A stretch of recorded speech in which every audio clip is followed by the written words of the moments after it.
नमामि धन्वन्तरिमा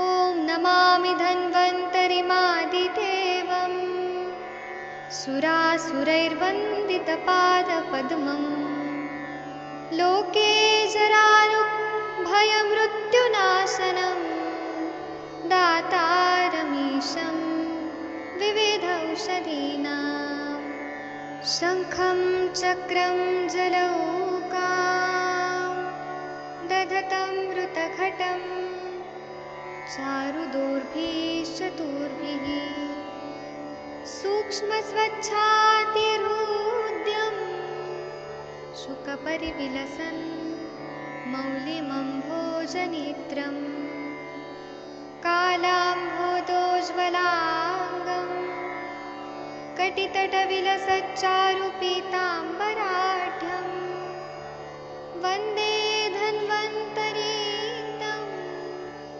निखिलगदवन् प्रौढदावाग्निलीलम् प्रौढदावाग्निलीलम् प्रौढदावाग्निलीलम्।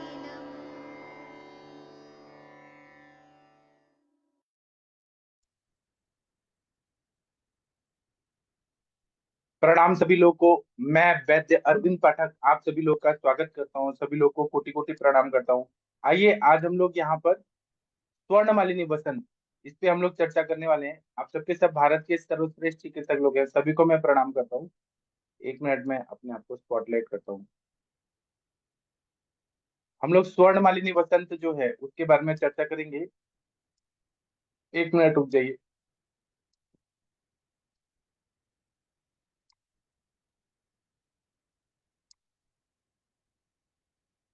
यहाँ पे कुछ तो प्रॉब्लम होती है।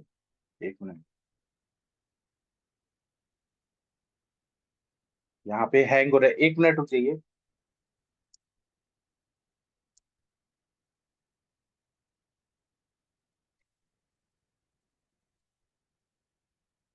चलिए तो मैं यहाँ पे, हाँ 1 मिनट स्पॉटलाइट करता हूँ।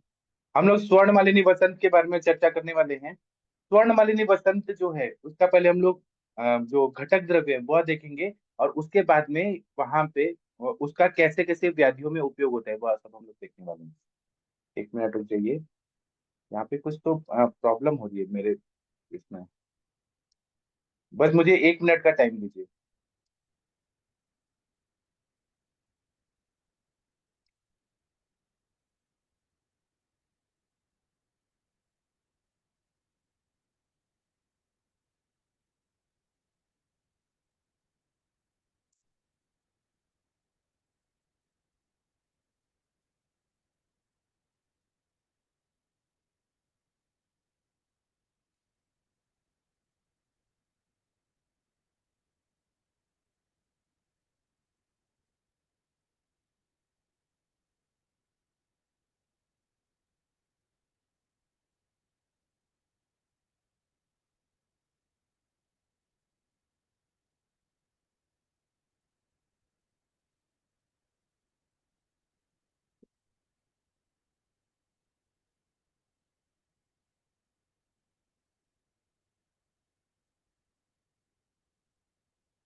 कुछ तो प्रॉब्लम हो रहा है। मैं अपना वीडियो नहीं दिखाता हूँ, मैं ऐसे ही बात करता हूँ। स्वर्ण मालिनी वसंत जो है ना, इसके बारे में हम लोग चर्चा करेंगे। तो ऐसा बताया गया है कि स्वर्ण मुक्ता दरद मरीचम भाग वृद्ध्या प्रदेयम खरपरेष्टो प्रथम अखिलम मर्जेत वृक्षणेन यावत् स्नेहो व्रजति विलयम निम्बू निरेण तावत गुंजाद्वंदम मधु चपलया सर्वोगे वसंता। तो इसमें क्रम से वृद्धि करने का बताया है। स्वर्ण भस्म जो है, स्वर्ण भस्म, गोल्ड का जो भस्म रहता है उसको अच्छे से शोधन मारण करके 1 भाग स्वर्ण भस्म, 2 भाग मौक्तिक भस्म, 3 भाग हिंगुल का जो शुद्ध हिंगुल का भस्म है वो डालना है। मरीच है वो 4 भाग लेना है, और जो खरपर है शुद्ध कल खापरी जो बोलते हैं, वो 8 भाग लेना है, मतलब मरीच का डबल लेना है, और स्वर्ण का 8 भाग लेना है। इस तरह से हमने इसको ले लिया। उसके बाद में क्या है कि मिश्रण को खल करना है। खल जब हम कर रहे हैं तो, हाँ मुझे अभी ये दिख रहा है, ये बैकग्राउंड कुछ तो मैं दिख रहा हूँ। जब हम लोग ये खल कर देते हैं तो इसको, जो मक्खन होता है, मक्खन उसमें डालते जाना है और खल करते जाना है, और ऐसे फिर उसके बाद नींबू का रस डाल के 42 डेज तक खल करना है। खल करने के बाद वो एब्जॉर्ब होते जाएगा।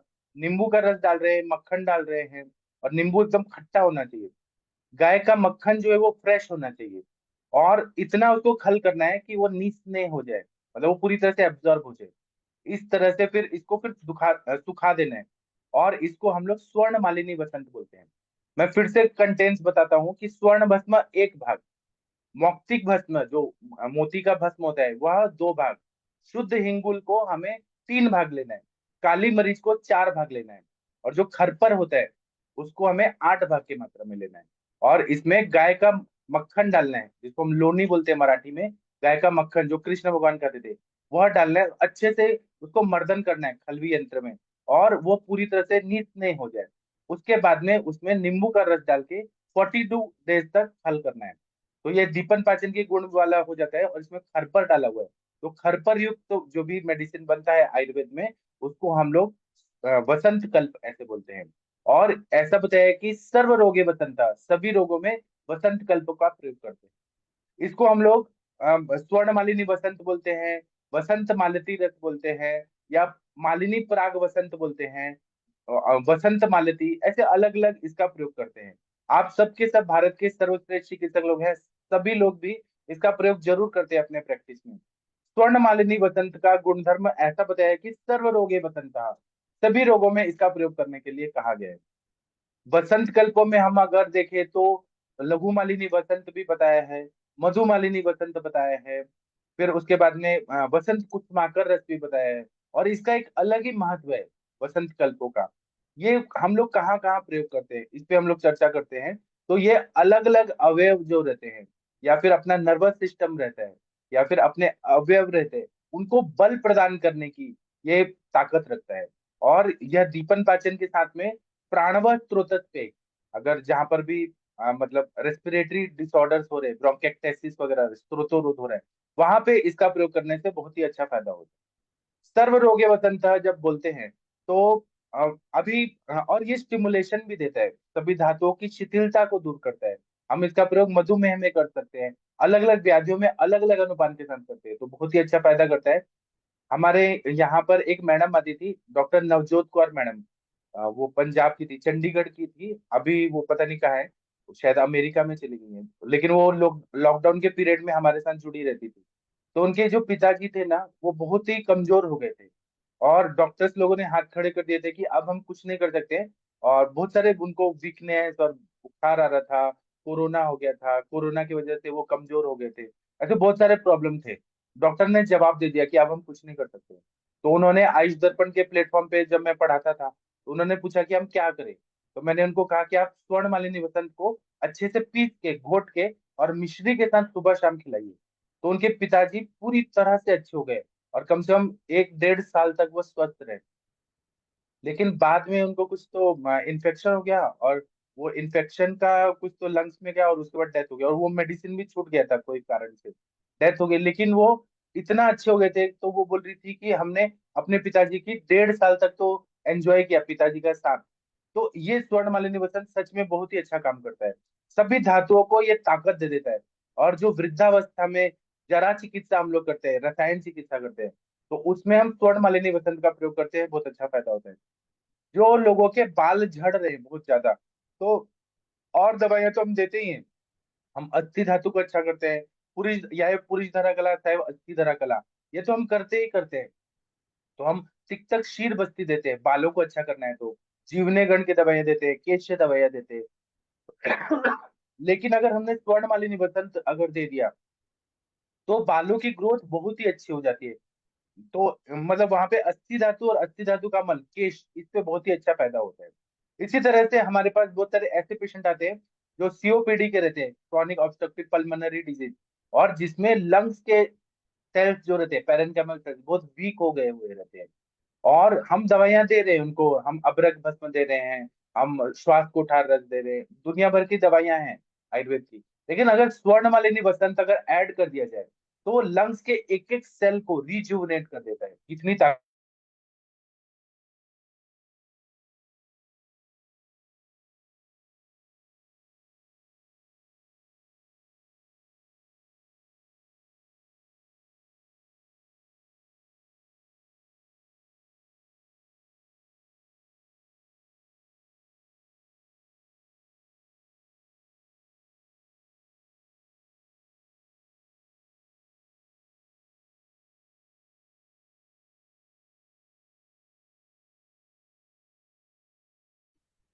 सर आवाज चली गई।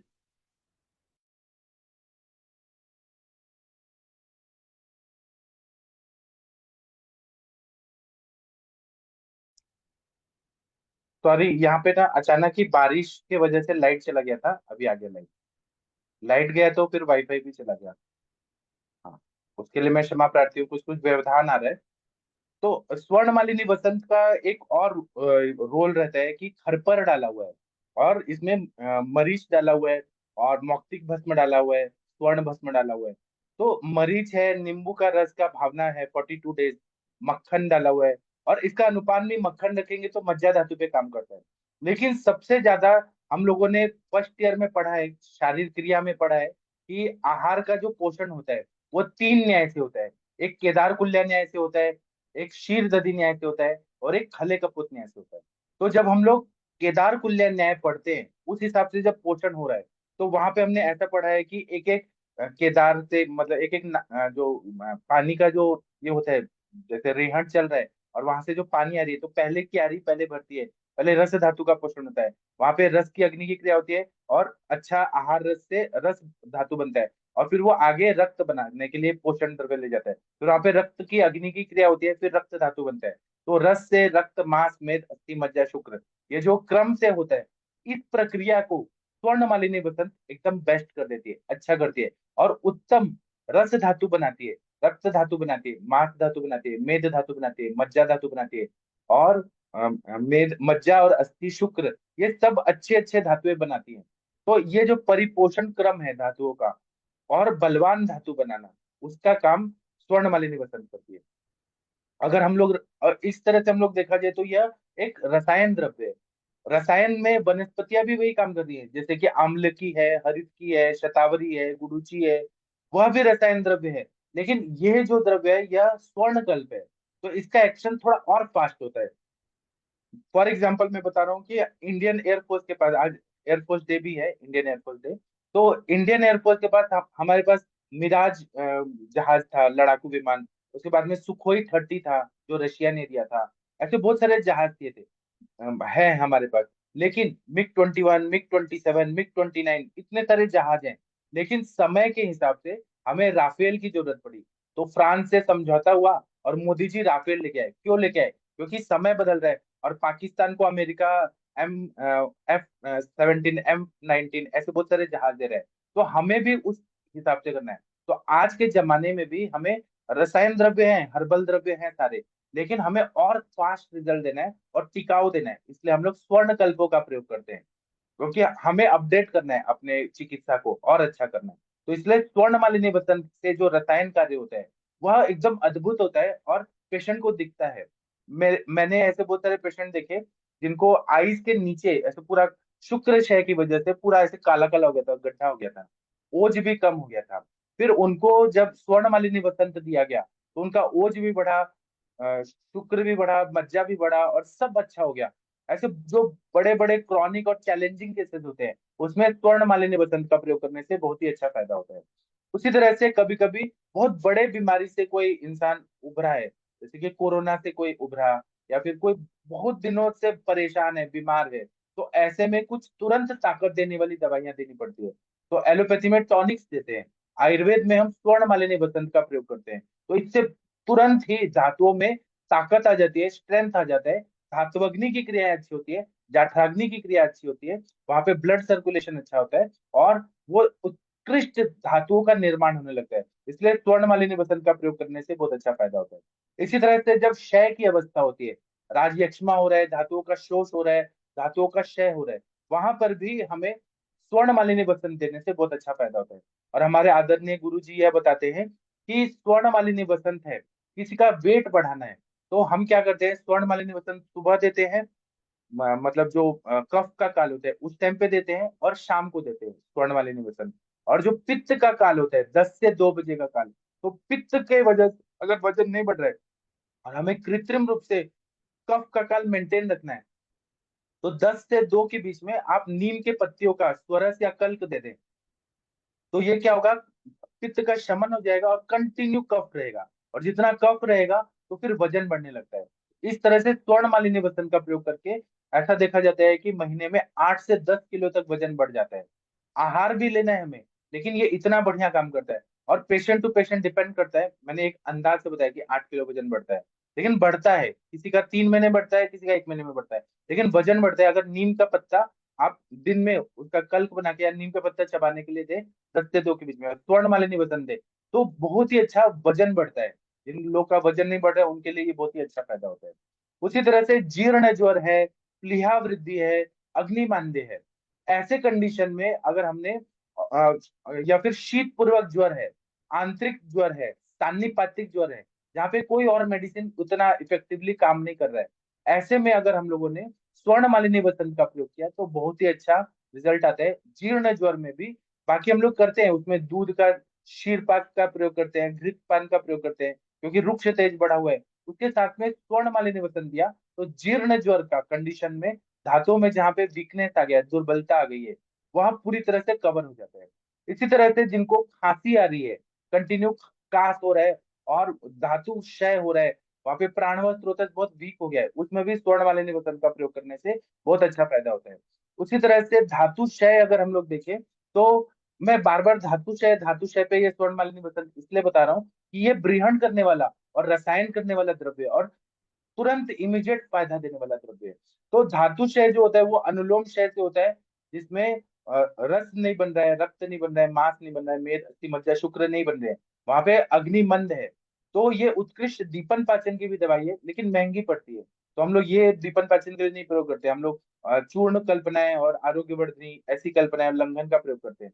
लेकिन ये स्वर्ण मालिनी वसन खुद ही दीपन पाचन द्रव्य है। तो और ये केवल जाठराग्नि लेवल पे काम नहीं करेगा, यह पूरी 13 अग्नि को जागृत कर देता है, सारे अग्नि को प्रदीप्त करता है। तो जाठराग्नि को भी प्रदीप्त करता है, क्योंकि इसमें काली मिर्च है, नींबू है और खरपर डाला हुआ है, तो ये जाठराग्नि को भी प्रदीप्त करता है। धातु अग्नियों को 7 धातु अग्नि है, रस की अग्नि, रक्त की, मांस मेद अस्थि मज्जा शुक्र की अग्नि, उनको प्रदीप्त करता है। और पंच महाभूत की अग्नि जो है, आकाश की अग्नि, वायु की अग्नि, जल की अग्नि, पृथ्वी की अग्नि, सारी अग्नियों को ये प्रदीप्त करता है। तो 13 अग्नियां जब जागृत हो जाती हैं तो अपने आप ही पोषण होने लगता है, ब्रियान होने लगता है। और इसका अगर मज्जा पे हमें काम करना है तो मक्खन के साथ अगर दें तो यह मज्जा धातु को अच्छा करता है। तो अगर मज्जागत कोई भी बीमारी है, जैसे मज्जागत ज्वर वगैरह होके हमारे पास पेशेंट आते हैं जिनको एल्जाइमर्स डिजीज है, पार्किंसन डिजीज है, या फिर मोटर न्यूरॉन डिजीज है, या फिर डीमाइलिनेटिंग डिजीज है, मल्टीपल स्क्लेरोसिस है, जो वात की बड़ी बड़ी बीमारियां हैं, जो प्रोग्रेसिव डिजनरेटिव चेंजेस की वजह से है, या ब्रेन में एट्रोफिक चेंजेस है, ऐसे जहाँ पे शुष्कता आ गई है, रुक्षता आ गई है, धातुओं का क्षय हो रहा है, वहां पे हम स्वर्ण मालिनी वसन का प्रयोग करते हैं तो बहुत अच्छा फायदा होता है।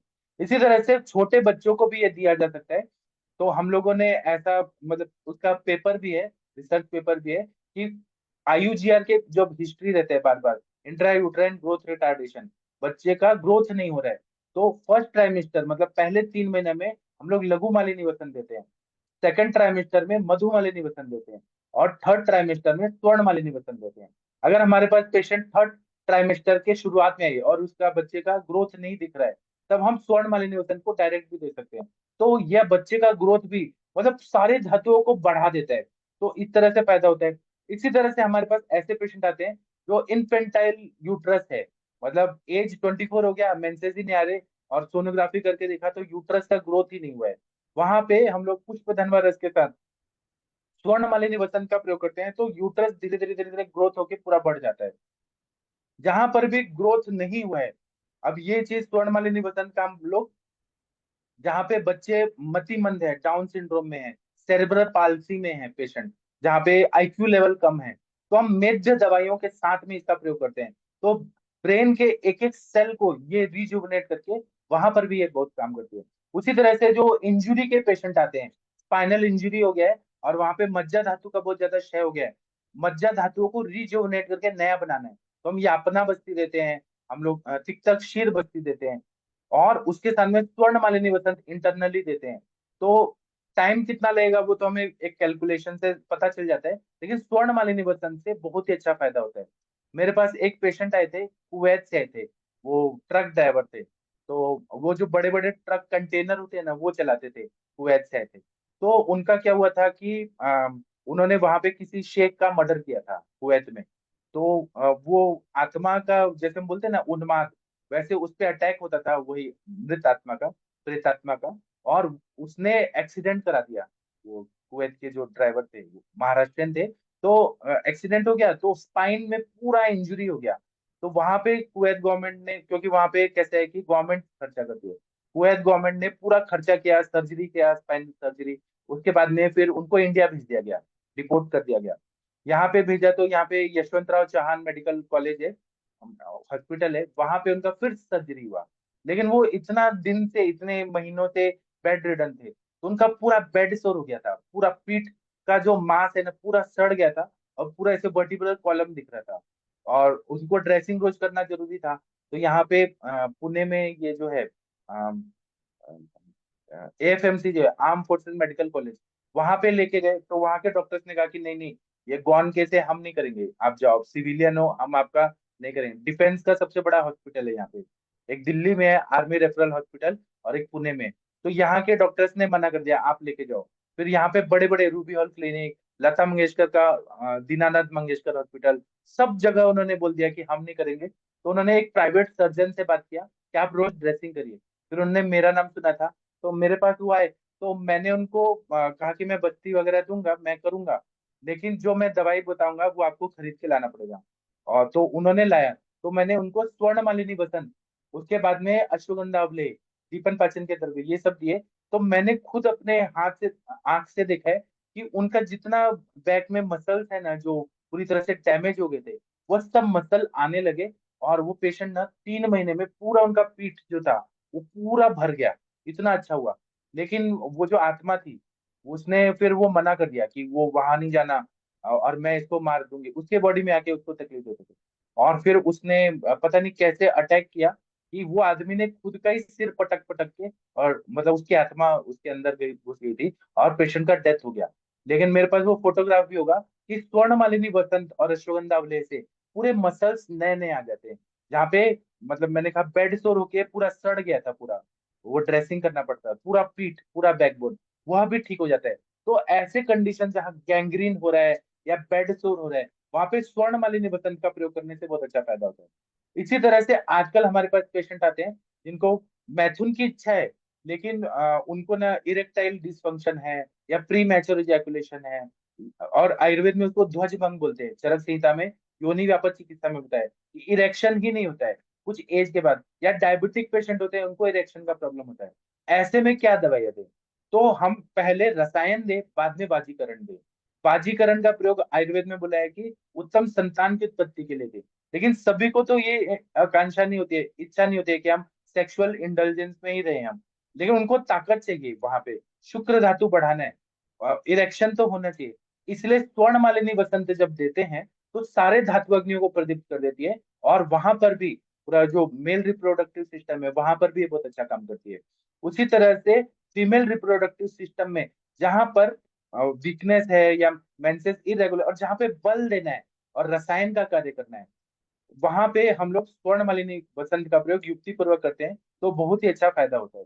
इसी तरह से पुराना अतिसार की बीमारी है, और बार बार, या अल्सरेटिव कोलाइटिस है जहाँ पे हमें रिजुविनेट करना है, अतिसार है, प्रवाहिका है, क्रॉन्स डिजीज है, जहाँ पे हीलिंग के साथ में धातुओं को बल देना है, वहां पे हम स्वर्ण मालिनी वसंत का प्रयोग करते हैं, तो बहुत अच्छा फायदा होता है। इसी तरह से पुराना ग्रहणी रोग होता है, वहां पे पूरा जो ग्रहणी कला है वो डैमेज हो गया है। जो मतलब हम लोग पढ़ते हैं ना, म्यूकोजल लेयर, सब mucosal layer, serous layer, muscularis layer, जो तो वो अगर सेल्स पूरे डैमेज हो गए, वहां पे हमें रिजुवनेट होना है। तो ग्रहणी रोग में हम लोग परपटी कल्पों का प्रयोग करते हैं, दीपन पाचन द्रव्यों का, तक्र का, तक्रारिष्ट का, इन सब का प्रयोग करते हैं। और उसके साथ में परपटी कल्पों के साथ या घृत कल्पना, लवण कल्पना के साथ अगर हमने स्वर्ण मालिनी वतन का प्रयोग किया, तो एक एक सेल रिजुवनेट नए बन जाते हैं। ये केवल और केवल आयुर्वेद में संभव है। एलोपैथी में इरिवर्सिबल सेल डेथ हो गया, तो मतलब सेल का डेथ हो गया तो हो गया, उसके बाद हम रिजुवनेट नहीं कर सकते, लेकिन आयुर्वेद में हम लोग रिजुवनेट करते हैं। इस तरह से बैकबोन में अगर वर्टिब्रल डिस्क है, उसमें अगर कोई डिजेनरेटिव चेंजेस आ गया है, या फिर वर्टिब्रा पूरा घिस गया है, या फिर बोन दूसरे जगह, जैसे कि अवेस्कुलर नेक्रोसिस फीमर बोन का, वहां पे अगर बहुत ज्यादा घिस गया है, शोष हो गया है, वहां पे और द्रव्यों के साथ स्वर्ण मालिनी वतन का प्रयोग करते हैं। तो एक एक सेल जो है, अब वो अस्थि धातु, मज्जा धातु, शुक्र धातु, वहां पर भी सेल्स बनने लगते हैं। इसी तरह से स्वर्ण मालिनी वसंत का प्रयोग मैंने जो ये रहता है थैलेसीमिया, थैलेसीमिया में भी मैंने किया है। और रक्तवर्धक औषधियों के साथ मैंने, और रक्त बस्ती के साथ मैंने स्वर्ण मालिनी वसंत का प्रयोग किया है। वहां पर भी रक्त धातु टिके रहता है, मतलब वो डिस्ट्रक्शन नहीं होता आरबीसी का जल्दी जल्दी। तो इसका प्रयोग हम लोग हर धातुओं को पोषण करने में, विरहण करने में बहुत अच्छे से करते हैं। अभी आप लोग अगर कुछ बताना चाहें स्वर्ण मालिनी वसंत पे तो कृपया बताइए, मैं आप लोगों को यहाँ पे इनवाइट करता हूँ। आदरणीय अनुरिता मैडम, आप कुछ बोलना चाहेंगी स्वर्ण मालिनी वसंत का प्रयोग? आप वीडियो को ऑन करना चाहें तो कर सकती है मैम। नहीं नहीं sir, thank you very much. लेकिन बहुत अच्छा कल्प आपने बताया सर। और सबसे मेन चीज सर, आपने मतलब सारी चीजें, कोई चीज आपने छोड़ी नहीं है। लेकिन मैंने इसका रिजल्ट सर धातुओं के रीजनरेशन में तो देखा है, लेकिन ऐसी कंडीशन कि जहां पे रीजनरेशन पॉसिबल नहीं है, मतलब कंप्रेस्ड वर्टिब्रिज, जहाँ पे वर्टिब्रिज गल गए हैं पॉट्स डिसीज में, उसके बाद में जो रेडियोथेरेपी के बाद में गड्ढा हो जाता है। मैंने आज एक फोटो भेजा है, तो वहां पे जब डायबिटीज डायबिटीज से रिलेटेड सारा शैथिल्यता, और उसके बाद में जब गैंग्रीनस वुंड होता है, तो वहां पे regeneration you can only stop the infection, but reversal programme में बहुत डिफिकल्टी आती है, क्योंकि बहुत जल्दी सड़ता है वहां पे। सर ऐसी कंडीशन में आप सूक्ष्म त्रिफला गंधक रसायन और जो बाकी की लाइन ऑफ ट्रीटमेंट है, उसके साथ में अगर स्वर्ण मालिनी वसंत देते हैं, बहुत अच्छा रिजल्ट मिलता है। और अब मेनली सर मैं कैंसर की लास्ट स्टेज, जहाँ पे मेटास्टैटिक स्टेजेस है, क्षयात्मक संप्राप्तियां ऐसे कि 35 32 40 के भी अंदर वेट है, और ऐसे वक्त में जब आपको ये करना है, तो स्वर्ण हीरक भस्म माणिक्य रस माणिक्य ये तो यूज करती हूँ मैं। लेकिन उसको मेंटेनेंस डोज के लिए, क्योंकि हर एक को वो 6 महीना 10 महीना नहीं ले पाते अपने इंडिया में, तो फिर मैं उसको एक वे बोल देती हूँ कि आपको वसंत कुसुमा का रस, स्वर्ण मालिनी वसंत, इसमें से जो भी पैकेज आपका है, तो आपके बजट के हिसाब से, लेकिन इसको लीजिए, कम से कम 6 महीने चलाती हूँ मैं। 42 डेज के बाद में, 45 डेज के बाद में ब्रेक करके फिर उसको कंटिन्यूशन में रखती हूँ। बहुत ही अच्छा रिजल्ट मिलता है सर, जिन्होंने भी सुना है, जिन्होंने भी लिया है। और खास करके आपने जो बोला इनफर्टिलिटी, तो सर जनरल डेबिलिटी से लेके ओलिगोस्पर्मिया, या फिर जहाँ पे एग सेल जो oocytes बन नहीं पाती है, तो हम वहां पे जब स्टिमुलेशन देते हैं, स्टिमुलेशन देके वहां पे एंडोमेट्रियल लाइनिंग जब डेवलप करनी होती है, तो उस कंडीशन में आप मतलब it can be endometriosis, it can be polyp, it can be fibroid. तो जब पूरी तरह से आप उस ट्रीटमेंट में पहुंच जाती है, वहां पे अभी रीजनरेटिव, मतलब आपका मेंसेस आ गया, वहां पे अच्छी उगोनिया oocytes डेवलप होने लगे, लेकिन वहां पे आपको कंसेप्शन देना है इनफर्टिलिटी में, और आपको एंडोमेट्रियल थिकनेस अच्छा चाहिए, 8 mm 10 mm। तो सर वहां पे आप स्वर्ण मालिनी वसंत 3 मंथ्स चलाइए, आपको बहुत 3 मंथ्स के अंदर तो मिलता ही मिलता है आपको रिजल्ट, बहुत अच्छा रिजल्ट मिलता है। Thank you very much sir. Thank you ma'am. Doctor Anjana madam ji, आप गायनेक प्रैक्टिस में इसका प्रयोग करती हैं क्या? आपका अगर अनुभव है तो शेयर करेंगी अंजना मैडम, या आदरणीय महेंद्र सर, आप लोग कुछ बताना चाहेंगे स्वर्ण मालिनी वसंत के बारे में? अंजना मैडम बता रही हैं, सुनिए आप लोग। जी जी सर, जी सर, बहुत अच्छा आपने। नमस्कार सभी लोग को, बहुत बढ़िया आज टॉपिक है सर। और इसके बिना तो काम मुझे नहीं लगता कि ओपीडी पूरी होती है या पेशेंट का ट्रीटमेंट पूरा होता है। अब बहुत अधिक पेशेंट होते हैं जिसमें ये दिया जाता है, जैसे मैडम ने बताया था अभी अभी, वो तो एक इंडिकेशन बहुत अच्छा मैडम ने बताया। उसके साथ में हम लोग क्या करते हैं, जो हमारे पास क्रॉनिक इनफर्टिलिटी के केसेस आते हैं, जो पेशेंट जिनको बहुत प्रीशियस प्रेगनेंसी भी आती है, तो मैं फर्स्ट टाइमेस्टर में उसका बहुत अच्छे से यूज करती हूँ। और उसका मेन वही है कि वो गर्भशैया को बहुत अच्छे से तैयार करता है। और गर्भशैया को तैयार करने के साथ साथ जो बच्चे तैयार होते हैं या जो बाद में डिलीवरी के बाद बच्चे आते हैं, उनकी इम्यूनिटी बहुत अच्छी रहती है। तो कुछ पेशेंट ऐसे होते हैं जो टॉर्च पॉजिटिव होते हैं या जिनको प्रेगनेंसी नहीं आती है, कई कॉज से होते हैं। जैसे मैडम ने बोला कि हम एंडोमेट्रियल लाइनिंग में काम करते हैं, मेरा भी वही ध्येय रहता है। एंडोमेट्रियल लाइनिंग के लिए पेशेंट जब प्रेग्नेंट होता है तो मैं इसको स्टार्ट करती हूँ फर्स्ट डे से। और जहां तक ओज की बात है, या बताया भी गया है, जो जन्म गर्भाशय में जब गर्भ आता है तो उसमें उसके बारे में जो ओज का वर्णन आया है वो थोड़ा सा अलग आया है, थोड़ा सा अगर हम देखेंगे। और जो हम जब जन्म के बाद जो ओज का वर्णन आया है वो थोड़ा अलग आया है। तो उसमें वहाँ जो हमने स्ट्रक्चर वाइज या पेशेंट के वाइज हमने ट्रीटमेंट दिया, उसको स्वर्ण मालती दिया, जैसे नवनीत के साथ देती हूँ मैं सुबह बस एक गोली, दूध नवनीत दो या फिर दूध और घृत मिला लो और उसके साथ दो। केवल एक टेबलेट चलाती हूँ मैं, 3 मंथ तो लगातार चलाती हूँ। कुछ पेशेंट के साथ जरूरत होती है जिनका कई बार अबॉर्शन होता है, बीओएच होता है, तो मैं उनको आगे भी बढ़ा सकती हूँ, कंटिन्यू करती हूँ, लेकिन बीच में थोड़ा ब्रेक करना पड़ता है 7 डेज के लिए या 5 डेज के लिए। लेकिन बहुत अच्छा वो रेस्पॉन्स वहाँ मिलता है।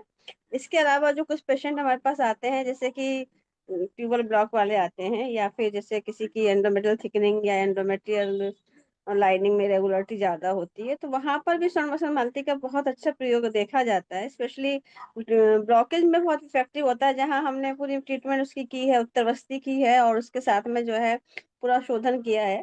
और शोधन के बाद जब हम रसायन थेरेपी में आते हैं तो फर्स्ट लाइन ऑफ ट्रीटमेंट में स्वर्ण मालती रहता है। जी सर, ये दोनों चीजें मेरे अपने अनुभव से चल रही है, अभी भी पेशेंट लेते हैं। है थोड़ा महंगा लेकिन है बहुत यूजफुल। और जिनको बहुत ज्यादा जरूरत होती है, जहाँ इंडिकेशन होता है, वहाँ पेशेंट लेता है। जी सर, थैंक यू सर। और आपने एएमएस बढ़ाने के लिए इसका प्रयोग किया है? हाँ सर, वही जैसे मैडम बताइए ना, एएमएच तो हम जैसे धातु वर्धन के ऊपर रहते हैं, क्योंकि बच्चों को जो पढ़ाना होता है वही है कि जहाँ धातुओं की क्रियाएं जो है एकदम क्षीण हो जाती हैं। जैसे मैंने कहा कि ट्यूबर ब्लॉक हो जाता है, या फिर जहाँ पे एंडोमेट्रियल थिकनेस नहीं बढ़ती है, या जहाँ पेशेंट के हार्मोन्स जो है उसका साथ नहीं देते हैं। कुछ पेशेंट जो होते हैं हमारे पास एजेड आते हैं, तो हमने देखा है कि कहीं ना कहीं उसका इफेक्ट जो है धातु वृद्धि में बहुत अच्छे से मिलता है। तो एएमएस के साथ साथ जो है हमारा फॉलिकल फॉलिकल का डेवलपमेंट, एंडोमेट्रियल थिकनेस का डेवलपमेंट, ये सब का सब पे इफेक्ट आता है और ड्रास्टिक इफेक्ट आता है। लेकिन ये है कि ट्रीटमेंट मिनिमम 3 मंथ चलना ही चाहिए, उसके बाद थोड़ा सा अकॉर्डिंगली हम उसको आगे बढ़ा सकते हैं। और एएमएस पे सर उसका इफेक्ट बहुत अच्छा है। जी सर।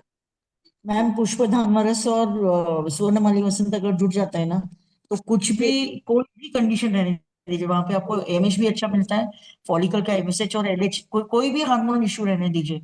इवन जी जो हार्मोनल इंड्यूस्ड इनफर्टिलिटीज है, मतलब हार्मोन इंड्यूस्ड पीसीओडीज है, जहाँ पे लॉन्ग टर्म ट्रीटमेंट चला है, वहां पे ईस्ट्रोजन प्रोजेस्टेरोन का डिपो टोटल खराब है, तो वहां पे आपका हाइपोथैलेमस और इसका एक्सेस ठीक करने के साथ में अगर आप स्वर्ण मालिनी वसंत देते हो, पुष्प धनवारस देते हो, और मैं इसकी बट्टी चलाती हूँ शिग्रुवन, बहुत अच्छा रिजल्ट देता है। बस उसके साथ में आपके काढ़े को अच्छे से चलने चाहिए, दीपक पाचन अच्छा चलना चाहिए। जी मैडम जी मुझे जी। आपका लेक्चर याद आ गया मधुमालिनी वसंत का, याद है आपने लिया था? बहुत हाँ एक बार बहुत बताया था, हाँ एक बार बताया था। जी जी जी जी। तो वो जनरली क्या होता है कि नॉर्मल केसेस में तो ठीक रहता है कि लघु बसंत मालती, मधुमालिनी बसंत, और हम लोग स्वर्ण बसंत मालती चलाते हैं। लेकिन जैसे बहुत हाई रिस्क केसेस होते हैं या जो प्रीशियस प्रेगनेंसीज होती हैं, उसमें मैडम हम लोग जैसे आप बता रहे हो, हम लोग वही करते हैं, एज ए रसायन काल में सुबह के समय दूध और घृत के साथ देते हैं। और उसका रिजल्ट भी मिलता है। उसके दो कॉज होते हैं, क्योंकि पहले शोधन अच्छे से होना चाहिए, दीपन पाचन विरेचन अच्छे से होना चाहिए, उसके बाद ही इसका इफेक्ट मिलता है। और जैसे हम जहां तक जानते हैं, धातुओं का क्षय जो हो रहा है, धातुओं का क्षय नहीं मतलब क्षय को ही दूर करता है, धातु का पूरा अच्छे से जो है ये तैयार करता है। और धातुओं के रूप में ही हम मानते हैं ना कि हम जो है, अगर देखते हैं कि आर्तव की भी बात करते हैं, तो बीज रूपी आर्तव है, धातु रूपी आर्तव है, रजर रूपी आर्तव है। तो इस लेवल पे अगर जब काम किया जाता है, तो आर्तव की वृद्धि के लिए स्वर्ण स्वर्ण वैसे भी जो है कहा जाए तो आर्तव और स्वर्ण में कहीं कई समानताएं हैं, तो उस तरह से भी अगर उसको देखेंगे, सर्वदा सर्वभावानाम सामान्यम वृद्धि कारणम, उस हिसाब से भी देखेंगे तो इफेक्ट मिलता है। जी मैडम, बोलिए, आप कुछ बोल रहे थे जी। मैम मेरी एक पेशेंट है, उसने स्किन की 14 इयर्स की लड़की है, उसका स्किन का ट्रीटमेंट गलत चला कानपुर में, और उसको जो टैबलेट दिए गए थे तो 3 वीक्स डेक्सामेथासोन चला, और उसके बाद में उसकी मेंसेस खत्म हो गई। 3 मंथ्स हो जी गया उसका मेंसेस नहीं आया है। तो जी केस आई है मेरे पास में अभी परसों ही। तो वहां पे अभी छोटी बच्ची है और दूर है मेरे से, तो बस्ती जी या मात्रा बस्ती ऐसे तो कुछ मैं नहीं कर सकती हूँ। तो लाइन ऑफ ट्रीटमेंट में दीपन पाचन के अलावा क्योंकि मेरा फेवरेट अदरक स्वरत नस्य और जैसे कुमारी आसव है बोलबद, बाकी का जो कॉम्बिनेशन से वो रेगुलर के अलावा कुछ, छोटी बच्ची है तो क्या देना चाहिए, क्योंकि इतना जल्दी 1 साल में मेंसेस शुरू हो गया और 3 महीने में डेक्सामेथासोन के बाद में उसका ये बंद हो गया, मेंसेस ही बंद हो गया। तो आप थोड़ा सा किस कुछ। किस तिल क्वाथ वगैरह दे सकते हैं त्रिकटु चूर्ण के साथ में। हाँ क्रिस्टल हाँ क्वाथ जो बताया गया है शास्त्रों में ना, उसको त्रिकटु के साथ में गुड़ के साथ में कभी कभी क्या करते हैं ऐसे बच्चों को हम लोग लड्डू वगैरह बना देते हैं, काले तिल का लड्डू बना के और उसमें घी मिला के, और वो सॉरी काले तिल का लड्डू मिला के, गोंद मिला के, त्रिकटु मिला के और गुड़ मिला के देते हैं बच्चों को, तो बहुत फायदा करता है। जी अच्छा। जी मैम जी यहाँ पे कार्पास मुनासो देने का भी नहीं है ना कंडीशन, क्योंकि मैंने सोचा कि पहले मात्रा बस्ती दे दो, मात्रा बस्ती के दे साथ में, सकते क्योंकि हैं पेशेंट जी। दे मात्रा सकते बस्ती हैं। तो अच्छे से मात्रा बस्ती दे सकते हैं आराम से। और आप हाँ अगर देना चाहें तो करके देखना है, पहले शोधन कर लीजिएगा, फिर हल्का माइल्ड वेरिएशन कर लीजिएगा आरंगवत से या निशोद से। विरेचन तो हाँ उस हाँ। जी जी जी थैंक यू मैम। ठीक है, बहुत अच्छा बताया आपने। आदरणीय महेंद्र सर जी, बीना मैडम जी, आप लोग कुछ बोलना चाहेंगे स्वर्ण मालिनी बसंत पे? सर नमस्कार। वैसे सर मैडम ने और आपने बहुत कुछ बता दिया, इसमें बताने को कुछ रहा भी नहीं। और ये त्रिदोषज्ञ है ही, सर्व धातु बल है ही, स्पेशली रस शुक्र और ओज पर ये बहुत ज्यादा विशेष रूप से धातुओं में काम करता है।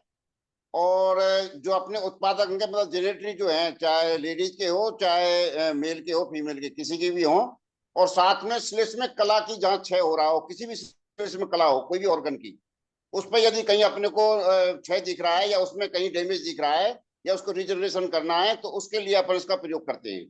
दूसरे इसके लिए हम जैसे कोई लिम्फ नोड वगैरह कई बार बढ़ जाती हैं, लाइपोमा वगैरह बढ़ जाते हैं, उसके लिए भी इसका उपयोग बहुत अच्छा आता है। इसके अलावा जुकाम खांसी जीर्ण ज्वर वगैरह इनके लिए तो अपन प्रयोग करते ही हैं। और यदि अपन को दिख रहा है कहीं दिमाग, जैसे आपने कहा सेरेब्रल पाल्सी वगैरह, इस ऐसे पेशेंट में जो आपने को क्षय दिख रहा है किसी भी तरह का, मज्जा धातु का क्षय हो या और किसी तरह से हो, और एक जैसे अपन के कई बार अपन जो साइड का वगैरह का ट्रीटमेंट करते हैं और एक बार कफ का ट्रीटमेंट करते हैं शुरुआत में, उसके बाद में उसको पेन केबल रह जाता है, उस समय क्योंकि धातु का क्षय होता है, तो उस समय यदि हम इसको प्रयोग करते हैं बाद में नवजीवन रस वगैरह के साथ में, तो बहुत अच्छा रिजल्ट इसका उसमें मिलता है सर। अश्वगंधा और नवजीवन रस और स्वर्ण बसंत मालती के सर साथ में, इस तरह इसको हम कहीं भी उसके हिसाब से अलग अलग अनुपान में और साथ में लगा के और उपयोग कर सकते हैं सर। Thank you sir. मुझे ये कहना है कि हाँ, आपको कुछ और बोलना है? मुझे ये कहना है कि जैसे कुचला के कल्प है, नवजीवन रस है, और भी बहुत सारे द्रव्य हैं जो उत्तेजना तो देते हैं, धातुओं में बल भी प्रदान करते हैं, नवजीवन रस वगैरह, लेकिन उनकी उत्तेजना टेम्पररी होती है। जब तक उत्तेजना मिल रहा है, दवाई खा रहे हैं, तब तक होती है। लेकिन स्वर्ण मालिनी बसंत ऐसा दवाई है जो एक बार उत्तेजना भी देगा, अग्नि को भी प्रदीप्त कर देगा, उस बार रिवर्स नहीं होता है वो चीजें। अगर पेशेंट परहेज पाल रहा है, दिनचर्या अच्छा कर रहा है, तो वो उल्टा नहीं होगा कि वो फिर से वही कंडीशन हो गया, स्वर्ण मालिनी बसंत बंद कर दिया और फिर से वही हो गया। तो इसका स्थायी रूप से उत्तेजना भी मिल रहा है, धातुओं में बल भी मिल रहा है, हर चीजें जो नव चैतन्य मिल रहा है धातुओं में, ये परमानेंट के लिए होता है क्योंकि स्वर्ण भस्म डाला हुआ है। और दूसरा क्या है कि ये एक रसायन है जो जीर्ण ज्वर में, सप्त धातुगत ज्वर में, राजयक्ष्मा में, और रोग के छूटने के बाद जो कमजोरी आती है, या स्त्रियों में श्वेत प्रदर अगर हो रहा है, वहां पे अगर कफज ग्रहणी है और श्वेत प्रदर हो रहा है, या फिर वहां पे कोई इन्फेक्शन है और उसके वजह से श्वेत प्रदर आ रहा है, बहुत सारी पैथोलॉजीज होती है, संप्राप्तियां होती है जिसकी वजह से श्वेत प्रदर हो रहा है या रक्त प्रदर हो रहा है, धातु क्षय हो रहा है बहुत ज्यादा, वहां पे भी स्वर्ण मालिनी बसंत का व्याधि प्रतिनिक, वो व्याधि के प्रतिनिक दवाइयों के साथ, जैसे पुष्यानुक चूर्ण हो गया तंडुलोदक के साथ, नागकेशर चूर्ण हो गया, उसके व्याधि प्रतिनिक दवाइयों के साथ जब देते हैं तो वो धातुओं को बल प्रदान करता है और व्याधि को जल्दी ठीक करने में सहायता करता है। अब जैसे युद्ध हो रहा है भारत पाकिस्तान का, और हमने राफेल का उसमें डाल दिया, मतलब उनको डाल दिया, तो राफेल जल्दी जल्दी अटैक करेगा, और वो पाकिस्तान का वो बॉर्डर क्रॉस किए बिना ही इंडिया के बॉर्डर में रह के ही अटैक करेगा और जल्दी से नुकसान होगा पाकिस्तान का, जैसे कि अभी हुआ था। जो भारत पाकिस्तान का युद्ध 3 दिन में निपटा दिया मोदी जी ने। तो ये ताकत होती है पूरा ये स्वर्ण मालिनी बसंत में, कि ये जल्दी रिजल्ट देता है बहुत ज्यादा। और दूसरा क्या है कि बाल शोष होता है, जो बच्चों का रिकेट्स होता है उसमें भी काम करता है।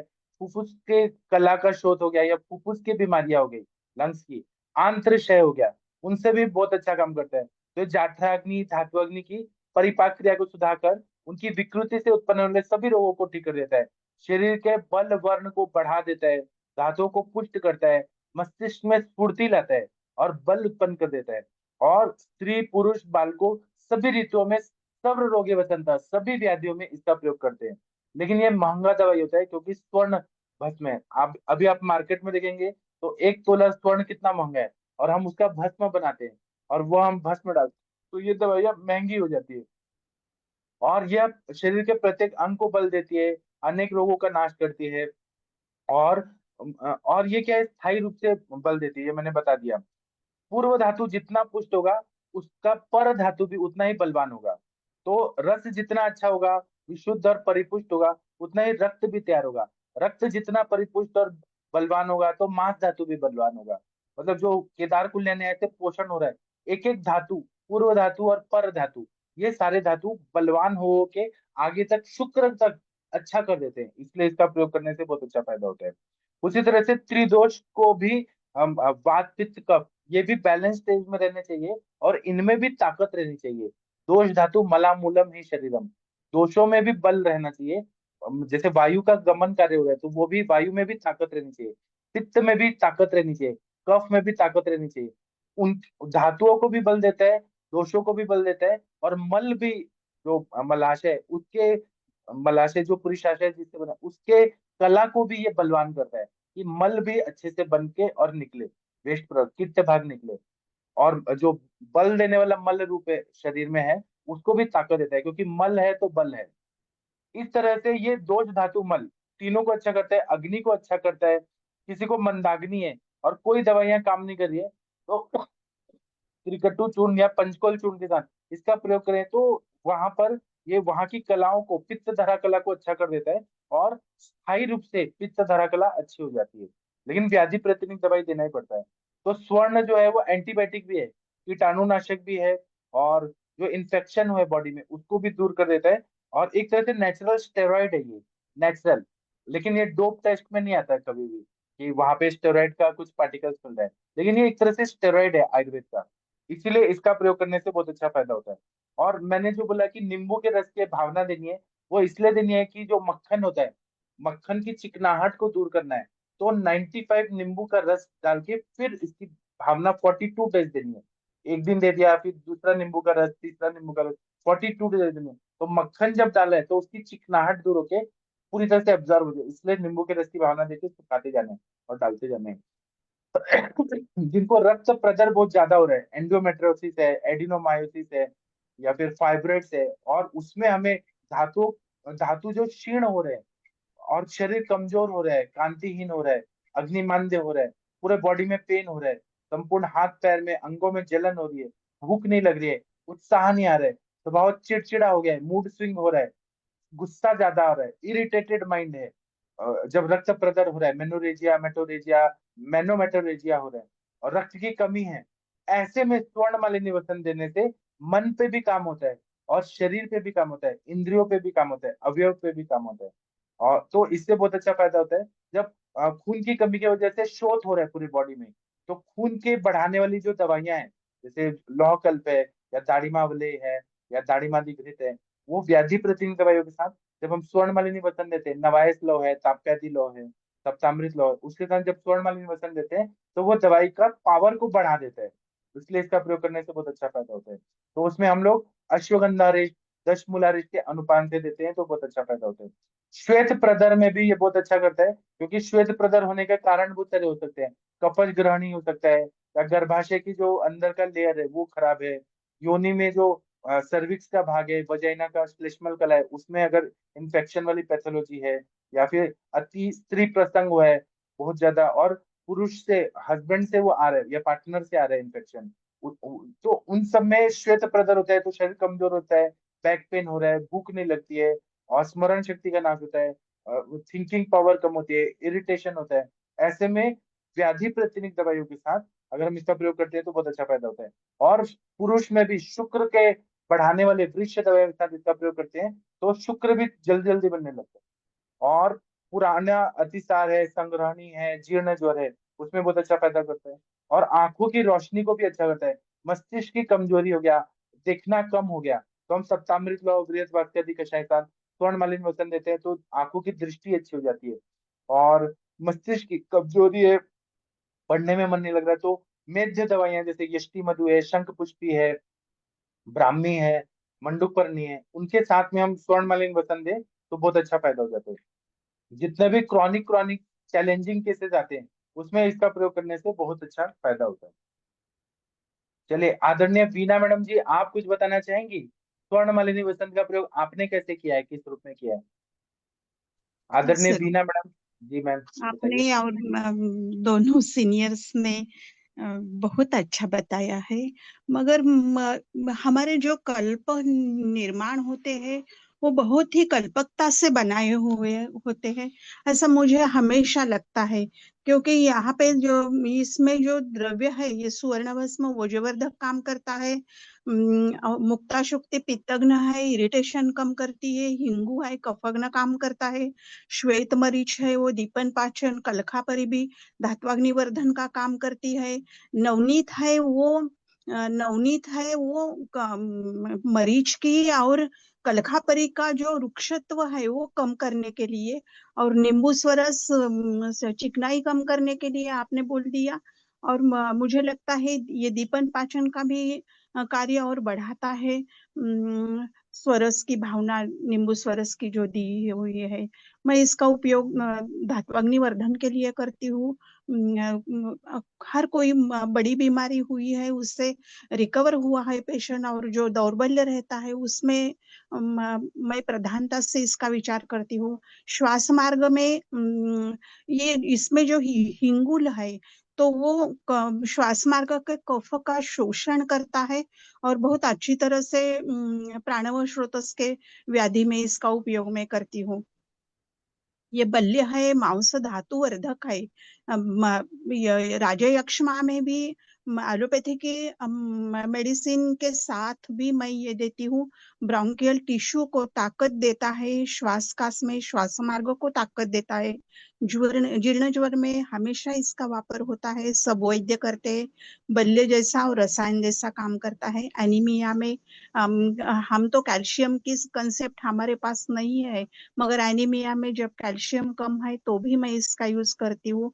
माल न्यूट्रिशन है बच्चों में तो मैं इसका प्रधानता से विचार करती हूँ। क्रॉनिक कोलाइटिस है तभी भी मैं ये देती हूँ। श्वेत प्रदर रक्त प्रदर में देती हूँ। रक्त प्रदर है तो चावल की धुवन जो रहता है उसके साथ देती हूँ। स्वप्न दोष है तो उसमें पिप्पली और मधु के साथ ये यूज करती हूँ। पित्तज व्याधि है तो मोरावड़ा ज्यादा यूज करती हूँ और जीरक का पाउडर देती हूँ। कास ज्यादा है, श्वास है तो अनार के रस का वापर करती हूँ। और कभी कभी ब्रह्म रसायन के साथ, काश श्वास में सीतोपलादि के साथ या प्रवाल पिष्ट के साथ मुक्ता शुक्ति और धात्री रसायन भी इसके साथ मैं अनुपान के रूप में यूज करती हूँ सर। और एलिगोस्पर्मिया बाकी अभी थोड़ा अलग अलग ये भी आपके और दोनों मैडम के विचार में आया तो उसमें भी मैं अलग आगे यूज करूंगी। थैंक यू, बस इतना ही कहना था जी। और शशि मैडम, आप कुछ बताना चाहेंगी? हरिहर सर कुछ बताना चाहेंगे आप लोग? या भोसले सर आप कुछ बताना चाहेंगे? आपका क्या अनुभव है? जितेंद्र कुमार भांजा जी, आप कुछ बताना चाहेंगे स्वर्णमालिनी वसंत पे? आपका कोई अनुभव बताइए सर, जितेंद्र जी। सर प्रणाम सर। हाँ, थोड़ा नेटवर्क एरिया में आइए। हाँ प्रणाम बताइए। सर। हाँ प्रणाम, बताइए। सर बहुत अच्छा आपने अनुरिता मैडम, महेंद्र मैडम और हीना मैडम ने भी बताया, बहुत सुनने को मिला सर। मैं इसका जो ख्यात्मक संप्राप्ति आप बताए ना, इसमें ही मैंने प्रयोग किया है। मेरे पास एक लड़की आया था जिनको कि उनका पिताजी लेकर आया था, उन्होंने बोला कि इसका वजन कम हो रहा है, बिल्कुल कोई डिजीज नहीं है, सब टेस्ट रिपोर्ट दिखा, वजन क्यों इतना कम होता है। मैंने उस टाइम पर उनको स्वर्ण मालिनी बसंत का प्रयोग किया था सर। 3 महीना में उनका वजन 12-13 किलो बढ़ गया, और सर उनका शरीर में जो रुक्षता था और वो जो शुष्क उनका स्किन था वो भी थोड़ा सा नॉर्मल भी हो गया। और उसका प्रयोग जो आपने अभी बताया ना, वो धातुक्य में बहुत अच्छा काम करता है। तो ऐसी हमने दिखा है सर। और वो जो जो भी आपने बताया, वो भी जो बिना मैडम ने बताया, हमने उसको एक पेशेंट का जो lower respiratory tract infection recurrent हो रहा था, उनको दे के दिखाए, बहुत फायदा मिला, वो तो बिल्कुल अच्छा हो गया। इस तरह हम उनका सर करते हैं। और उनका सर जो रेट ज्यादा हो जाता है ना, पेशेंट का कंडीशन देख के देना पड़ता है सर, बस। लेकिन वो जब एलोपैथी के हॉस्पिटल में जाते हैं वहां पे तो बिल कितना आता है, तो उससे तो कम ही पड़ेगा ना हमारा। सर एलोपैथी के हॉस्पिटल में तो रिस्क का भी पैसा देंगे, डर का भी पैसा देंगे, उसके बाद में पहले एडवांस देंगे, उसके बाद में डॉक्टर को 10 घंटे के बाद में मिलेंगे। आईसीयू में सारे वर्किंग स्टाफ काम करते हैं, वही इंजेक्शन देते हैं, लेकिन बड़े लोगों का कंसल्टेंट का फीस देते हैं, वो भी 4 राउंड 10 राउंड, जो कि डॉक्टर फोन पे ऑर्डर बताता है, 5 मिनट राउंड लगाता है। लेकिन आयुर्वेद का हम उनके ठीक करने के लिए बोलेंगे कि आप सुवर्ण मालिनी वसंत खा रहे हो, उसका पैसा तो भी लोग नहीं लेते हैं सर। कंप्लीट अपन जो संप्राप्ति भंग करने के लिए ट्रीटमेंट बोलेंगे तो चॉइसेस रखते हैं, सस्ता दीजिए, कम दीजिए, बहुत महंगा जा रहा है, लेकिन उनके शरीर का नुकसान उनको नहीं समझता कि कितना करोड़ का है। और वो समझा के भी नहीं समझता है सर। बच्चे, यंगस्टर्स, भाई संप्राप्ति इतनी ज्यादा बढ़ गई कि अभी लास्ट स्टेज मेटास्टेसिस है, तब भी वो ये सोचेंगे कि नहीं अभी तो बहुत खर्चा हो गया। अरे लेकिन खर्चा करके आपका बीमारी कहाँ गया? लेकिन आयुर्वेद के लोग बोलते भी नहीं, और पेशेंट यहाँ पे चुन्ना लगा के भी चला जाता है, फीस नहीं देगा, और वहां पे रिस्क का भी पैसा देता है। मैम, हम पैथोलॉजी जो रूरल एरिया में प्रैक्टिस करते हैं ना, हम इस प्रॉब्लम का ज्यादा फेस करते हैं, जो आपने बोला ना। सो एलोपैथिक हॉस्पिटल में 1 लाख 1 करोड़ भी खर्च कर देंगे तो हमारे पास आने से इतना क्यों रुपया हो जाता है, ऐसा बोलता है मैडम। आपने सही बोला। सर आप रूरल एरिया में या कहीं पे, मेरी भी प्रैक्टिस मैंने रूरल से शुरू की थी, लेकिन आप अपना स्टैंडर्ड और अपना लेवल, ये स्टैंडर्ड मेंटेन करके रखिए। उसका वजह ये है, have faith on to your treatment, कि हम ही उनको रिजल्ट दे सकते हैं। जिस जहाँ पे रिजल्ट नहीं है, 20 साल 30 साल डायबिटिक का गोलियां खा के किडनी लिवर फेलियर में पहुंचते हैं ना डायबिटिक के लोग, और बीपी का गोली लेके एक ऑपरेशन बाईपास एंड एंजियोप्लास्टी करने के बावजूद भी उनका ना उनका इजेक्शन फैक्टर बढ़ता है, ना उनका हार्ट अटैक कम होता है, कभी ना कभी सेकेंड और थर्ड अटैक या स्टेनोसिस होता ही है। लेकिन वहां पे वो महीने का, जैसे अपन किराना लेते हैं, वैसे वो महीने का 5,000 10,000 15,000 20,000 ऐसे खर्चा करते हैं। और आप जब उसको बोलते हो कि 6 महीना तक 8 महीना तक आप कंडीशन में रहो, आपको लेना पड़ेगा, नहीं तो रिवर्सल होगा, और जो फैक्ट है वो बताओ।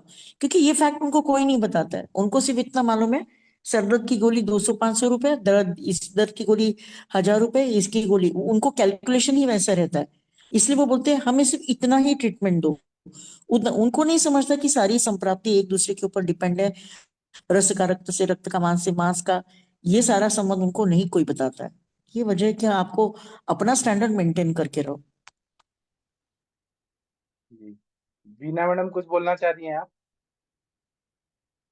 पैथोलॉजी रिपोर्ट के लिए कितना खर्चा करते हैं डॉक्टर? जब गए वो तब कुछ तो भी उनको पैथोलॉजी में भेजते ही है, पूरा मैडम लूटते हैं। कॉर्पोरेट, आप दिल्ली में जाइए, दिल्ली का जो पेशेंट आपको मिलेगा ना, तो वो पहले 10 किलो 5 किलो 4 किलो इस अमाउंट में पहले आपको वो रिपोर्ट देगा। अच्छा, हाँ, उसको ना कुछ हिस्ट्री मत पूछो, उसको सिर्फ बोलो आप किस प्रॉब्लम के लिए डॉक्टर के पास में गए थे, तो वो ये बोलेगा ये तब 2 गोलियां दी थी। उसको बोलना है वो प्रॉब्लम सॉल्व हुआ, तो बोलेगा नहीं और 4 प्रॉब्लम बढ़ गए, तो 4 गुना उसकी गोलियां बढ़ी रहती है। लेकिन उसका कैलकुलेशन वहां पे पॉलिसी ने पैसा दिया, उसका प्रॉब्लम वहां पे जो भी नए नए बड़े बड़े अस्पताल में खर्चा किया, वो इसके लिए तैयार नहीं होता है कि आपके पास में आके सुने, कंसल्ट करे, फिर उसके बाद में। इसलिए ना वेरी पिक्यूलियर रहो, और इन्वेस्टिगेशन तो मैं बोलती हूँ वही डॉक्टर करता है कि जिसको अपने डायग्नोसिस पे ये नहीं, आप कंफर्मेशन के लिए करो। कंफर्मेशन मतलब अभी आपको लग रहा है, जैसे अभी मेरे पास में मेटास्टेसिस में पेशेंट है, अब क्या पेट स्कैन में मिलेगा? मेटास्टेसिस मिलेगा। उसके साथ में उसको रिजल्ट देने के लिए जो पैसा खर्चा करना है, उसके पास में दवाई का पैसा नहीं, तो पेट स्कैन को 25,000 डालने की बजाय आप उसको दवाई से उसके धातु तक पहुंचिए ना। ये कोई नहीं उसको बताता, ये स्कैन करो, वो स्कैन करो, ये ब्लड के रिपोर्ट ही 10-15 हजार के ऊपर रहते हैं। तो फिर वो ज्यादा ट्रीटमेंट और उनका डिग्री किस काम का है वही मुझे समझता नहीं। FRCS डबल ग्रेजुएट, 3 डिग्रियां, लंदन अमेरिका, और फिर भी उनको डायग्नोसिस का 10,000 25,000 का थप्पी लगता है।